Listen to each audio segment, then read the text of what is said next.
ادب و احترام اور غایت اکرام کے ساتھ درود و سلام کا نذرانہ پیش کرنے پڑے. اللہم صل علی سیدنا و شفیعنا حبیبنا و نبینا و مولانا محمد و بارک وسلم صلاۃ و سلام علیک یا رسول اللہ صلی اللہ علیہ وسلم. حضرات، تقریباً 12:15 بج چکے ہیں. میرے بعد بھی مدرسہ تبلیغ الاسلام کے پرنسپل حضرت مولانا لیاقت صاحب قبلہ کی خطابت ہوگی اور شہنشاہ ترنم حضرت مولانا ظفر اللہ صاحب قبلہ کی نعت خوانی بھی شاندار انداز میں آپ سماعت کریں. وقت مختصر ہے. آج کی اس بزم پاک کو جناب مرحوم ماسٹر ممتاز خان کے شہزادوں نے سجائی ہے. ویسے تو لوگ تیجا اور 40واں کرتے ہیں، بڑے کم لوگ ہیں جو سالانہ بھی کرتے ہیں. جو محفل تک یا 1 سال تک سالانہ کر کے چھوڑ دیتے ہیں، لیکن الحمدللہ ماسٹر ممتاز مرحوم کے شہزادوں نے اس سلسلے کو جاری رکھا ہے. اللہ تبارک و تعالی اس بزم پاک کے صدقے اور قرآن مجید پڑھے ہوئے کے بدلے نعت خوانی، تقریر، سبحان اللہ، ماشاءاللہ، درود پاک کے صدقے ان کی مغفرت فرمائے، کروٹ کروٹ جنت نصیب فرمائے. بزم پاک کا دوسرا مقصد عقیقہ بھی ہے. تو الحمدللہ ایک بزم میں 2 کام ہو رہا ہے.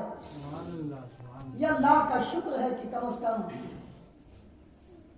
ہم دونوں کام کو ایک ہی مجلس میں کر لے رہے ہیں. صرف 2 نہیں، 2000 بھی کام ہو یا اس سے بھی زائد کام ہو اور آپ نے صرف نیتیں کر لی، صرف ایک مجلس آپ نے سجائی، تو اللہ تعالیٰ ہر ایک کے بدلے میں برابر ثواب ہوگا. رفیقان گرامی و عزیزان ملت اسلامیہ،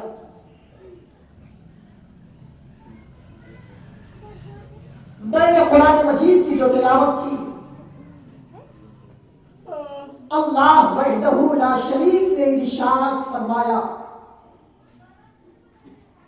رب اغفر لی ولوالدی، پروردگار میری مغفرت فرما.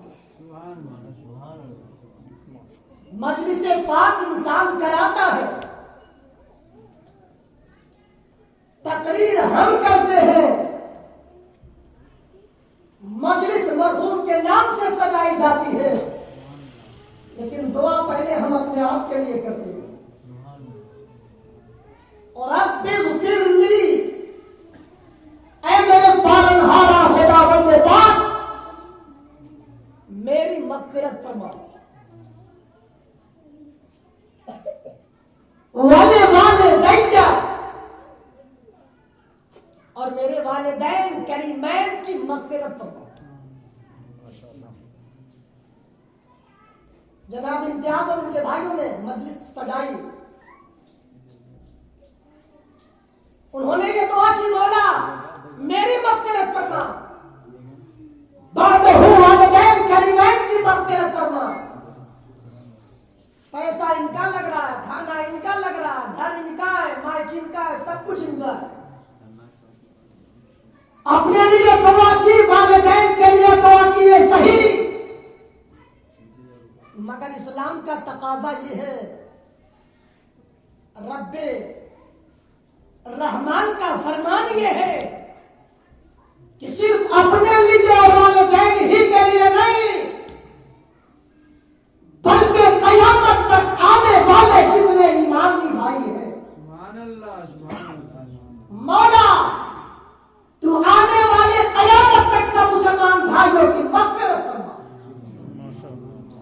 یہ ہم مسلمانوں کا طریقہ ہے، ہم اسلام والوں کا یہ تقاضا ہے اور یہی طریقہ ہمارے نزدیک مسلم ہے۔ رفیقان گرامی و عزیزان ملت اسلامیہ، ایک حدیث پاک اللہ کے محبوب جناب محمد رسول اللہ صلی اللہ تبارک و تعالی علیہ وسلم نے ارشاد فرمایا، جانے والے چلے جاتے ہیں، یہ وقت نہیں مخصوص ہے کہ میرے بچے بڑے ہو جائیں اس کے بعد ہماری موت ہوگی، ایسا ہوتا نہیں ہے۔ اللہ نے جب ٹائم متعین فرمایا اسی متعین وقت میں اس کی روح نکل جائے، چاہے کامیاب ہو نہ ہو۔ اگر باپ کا انتقال ہو جائے یا ماں اس دنیا کو چھوڑ کر قبر میں چلی جائے، اس کے حوالے سے اللہ کے نبی نے بیان فرمایا کہ اگر رہنے میں بیٹے سے کوئی خطا ہو جائے، چاہے باپ سے خطا ہو جائے، چاہے ماں سے خطا ہو جائے، یا دونوں چلے جائیں اور دونوں سے خطا ہو جائے، اور ایسا اتفاق ہوا کہ ان سے معاف نہیں کرا پائے، ایسا ہوتا ہے نا، معاف ان سے نہ کرا پائے اور ان کا انتقال ہو چکا، مرنے کے بعد کوئی صورت تو ہے نہیں، زندگی میں ان کی حیات میں انہیں منا لیتے، وہ معاف کر دیتے، مگر مرنے کے بعد تو ہمارے پاس کوئی صورت نہیں۔ کیا صورت ہے؟ اللہ کے نبی نے بیان فرمایا، ان العبد يموت والديه او احدهما وانه له ملاك، کوئی ایسا بندہ ہو جس کے والدین انتقال کر جائے یا والدین میں سے کوئی ایک انتقال کر جائے اور اس بندے کی حالت یہ ہو کہ ماں باپ کا نافرمان رہا ہو یا جو انتقال کر جائے اس کا نافرمان رہا ہو، اللہ کے نبی نے بیان فرمایا تلافی کی صورت، معافی کی صورت بیان فرمایا میرے محبوب نے، فلا یزال یدعو لهما ویستغفر لهما، ہر لمحہ، ہر وقت، ہر منٹ، ہر ساعت ان دونوں کے لیے یا جو انتقال کر جائے ان کے لیے دعائیں کرتا رہے، ان کے لیے رب کی بارگاہ میں مغفرت طلب کرتا رہے، اس وقت تک اس کی موت نہیں ہوگی جب تک اللہ تبارک و تعالی اسے معاف نہ کر دے۔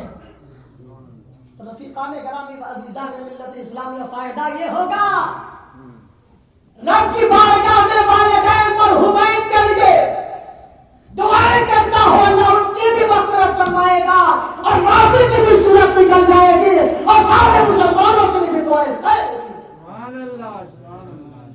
تو رفیقان گرامی و عزیزان ملت اسلامیہ، ہمیں اور آپ کو کیا چاہیے جناب؟ دعائیں خیر کرنا یہ بہت ضروری ہے۔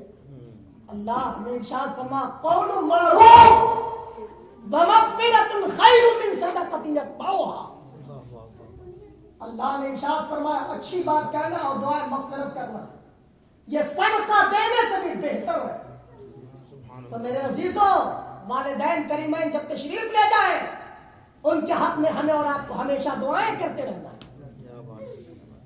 جناب امتیاز اور ان کے بھائیوں کے والدہ موجود ہیں، والدہ کے ساتھ کیا کرنا ہے؟ چونکہ جو تشریف لے جانے والے تھے لے گئے، ان کے لیے آپ ثواب کی نیت سے سالانہ محفل کا انعقاد کرتے ہیں۔ مولانا رفیع الدین صاحب نے یہ فرمایا تھا کہ ہر ہفتے آپ جایا کریں قبر، حدیث پاک کے حوالے سے تو جائیے۔ اچھا جانے میں کیا نقصان ہے؟ ویسے بھی تو مارکیٹ جانا ہی جانا ہے، ہفتہ میں نہیں روزانہ مارکیٹ جاتے ہیں، اب بغل میں بالکل قبرستان ہے، جاتے جاتے اگر ایک منٹ بھی اگر آپ نے 3 مرتبہ سورہ اخلاص پڑھ کر ان کے لیے دعائیں مغفرت کر دی تو ہو نہیں جائے گا۔ بغیر رکے اگر چلتے چلتے ایکسیلیٹر ہلکا سا کم کر کے چلتے چلتے پڑھ دے گا اور کہے گا دعا کر دے گا مولا جو ہم نے پڑھا میرے والدین کے نام اظہار کرتا ہوں مولا مغفرت فرما دے. چلتے چلتے کر دے گا تو اللہ تعالیٰ نیتوں کو دیکھتا ہے جناب. اللہ رب العزت آپ کی نیتوں کو دیکھتا ہے. جب آپ کی نیت اچھی رہے گی تو الحمدللہ تھوڑا سا کام کریں گے بڑا فائدہ ہوگا, بڑا کام. ان کی والدہ اس دنیا میں ہے, اس لیے ایک بات میں عرض کرنا چاہوں گا. ہماری والدہ ہیں, آپ کی والدہ بھی, ان کی والدہ موجود ہے, ان کے ساتھ کرنا کیا ہے, ان کی دعا ہمیشہ لیتے رہنا ہے. کیا بات ہے, ان کی دعاؤں سے اپنے آپ کو محروم نہیں کرنا. والدہ اگر ناراض ہو جائے دعا نہ کرے تو جناب کوئی کام نہیں ہو پائے گا. جیسے آج بہت فون آتا, بہت کہتے ہیں میرا کام رکا ہے, حضرت یہ کر دیجئے, وہ کر دیجئے, وہ کر دیجئے. نہ تو کسی شخص کا کوئی کام آپ کے کام میں کام آئے گا اور نہ تو کوئی فائدہ ہوگا. والدہ کے پاؤں سے لگ کر کے دعا مانگتے رہیں گے اور والدہ کے لیے دعائیں خیر کرتی رہیں گی تو انشاءاللہ تبارک و تعالیٰ اس رب پاک پر پورا بھروسہ ہے. آپ کی والدہ کی دعا ہوگی اور ہر بگڑا کام بھی سمجھ جائے گا اور ان کا کام بھی پورا ہو جائے گا. 2 منٹ کا ایک واقعہ سناؤ اور اپنی گفتگو کو ختم کرنے کی کوشش کروں, کیونکہ بار بار یہ واقعہ میرے ذہن میں آتا ہے. اور کون سا واقعہ, وہ امام بخاری کی والدہ ماجدہ کا واقعہ. کیا بات ہے, امام بخاری اتنے بڑے امام, اللہ کے اتنے بڑے مقرب بندہ. بخاری شریف میں اتنی حدیثیں, انہیں تقریباً 6 لاکھ حدیثیں یاد تھی. بخاری شریف جب انہوں نے لکھی تو ایک حدیث لکھتے تھے تو پہلے استخارہ کرتے تھے, ایک حدیث لکھتے تھے تو استخارہ کرتے تھے اور 2 رکعت نماز نفل ادا فرماتے تھے, اس کے بعد لکھتے تھے. اب آپ سمجھ رہے کہ بخاری شریف میں جو حدیثیں موجود ہیں تقریباً 7,000 سے زائد حدیثیں ہیں اور انہیں جو یاد تھی وہ تقریباً 6 لاکھ سے زیادہ حدیثیں انہیں یاد تھی. اب سمجھ لیں امام بخاری کس منصب پر فائز تھے. امام بخاری میرے عزیزو, ان کا بچپنا تھا. امام بخاری کے بچپنے میں نابینا یعنی آنکھوں کی روشنی چلی گئی, آنکھ سے نظر نہیں آتا تھا. ان کی والدہ ماجدہ نے ڈاکٹری کروائی, ڈاکٹر کے پاس جا کر علاج کروایا, طبابت کروائی, حکمت کروائی, سب کچھ کروایا, کوئی فائدہ نہیں ہوا. اس کے بعد وہ سوچتی رہی, ہر جگہ ہر ڈاکٹرز اور طبیبوں کے پاس پہنچ کر دکھایا, کہا میرے شہزادے کی بینائی لوٹ آئے, لیکن لوٹی نہیں. وہ دعائیں کرتی رہتی تھی. رات کا وقت تھا, نیند انہیں آ گئی, خواب میں انہیں نظر آیا اللہ کا پیغمبر حضرت ابراہیم خلیل اللہ تشریف لے آئے. حضرت ابراہیم خلیل اللہ تشریف لائے, ارشاد فرمایا خاتون کیا معاملہ ہے, کیوں رو رہی ہو, روتے روتے تو نے اپنی آنکھوں کو سجا لیا ہے, کیا وجہ ہے.